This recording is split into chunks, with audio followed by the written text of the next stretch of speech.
আনিসার মতো নিষ্পাপ শিশুকে জীবন দিতে হয়েছে।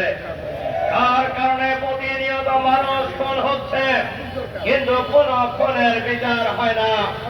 আওয়ামী ফেসিবাদের আমলের দৃশ্য আর এখনকার আইন শৃঙ্খলা পরিস্থিতি প্রায় একই অবস্থায় যা উপনীত হয়েছে। ইসলামী ব্যাংকের কথা শুনেছেন, গ্রাহকরা সমাবেশ ডেকেছিল। সেই সমাবেশে আওয়ামী স্টাইলে এই সরকারের পুলিশ বাহিনী নির্বিচারে হামলা চালিয়ে শতাধিক লোককে আহত করেছে। আওয়ামী লীগের আমলেও ব্যাংকের গ্রাহকদের উপর হামলা হয় নাই।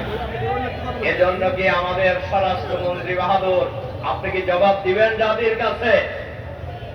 এবং আপনাকে দিতে হবে। আজকে হয়তো দিবেন না, আপনি যতই নর্তন কীর্তন করেন, এই নর্তন কীর্তন ওবায়দুল কাদের সাহেবরাও করছিলেন এক সময়, কিন্তু পালানোর সময় কিন্তু পিছনের দিকেও তাকায় নাই। কাজেই আমরা সবাইকে বলবো, কোন জিনিসেরই বাড়াবাড়ি করা ভালো নয়। বাংলাদেশ ইসলামী ব্যাংকের গভর্নর করেছেন এমন ব্যক্তিকে, এখন গ্রাহকরা ব্যাংকে তাকে ঢুকতে দিতেছে না।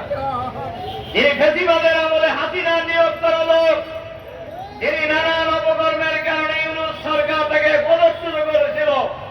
আপনারা কি পৃথিবীতে আর কোনো অর্থনীতিবিদ পেলেন না, আর কোনো মানুষ পেলেন না? সব জায়গায় দলীয়করণ করছেন, এখানেও দলীয়করণ করার জন্য ফেসিবাদকে আপনাদের বাছাই করতে হলো কেন? তাহলে কি এখানে অন্য জায়গা এই লাটার সুতো আর এক জায়গায় আছে? এখানকার নির্দেশে আপনারা এই বাংলাদেশের ইসলামী অর্থনীতিকে ধ্বংস করার জন্য, ইসলামী ব্যাংকে ধ্বংস করার জন্য পদক্ষেপ গ্রহণ করেছেন। আমি মাননীয় প্রধানমন্ত্রীর কাছে অনুরোধ জানাবো, প্রধান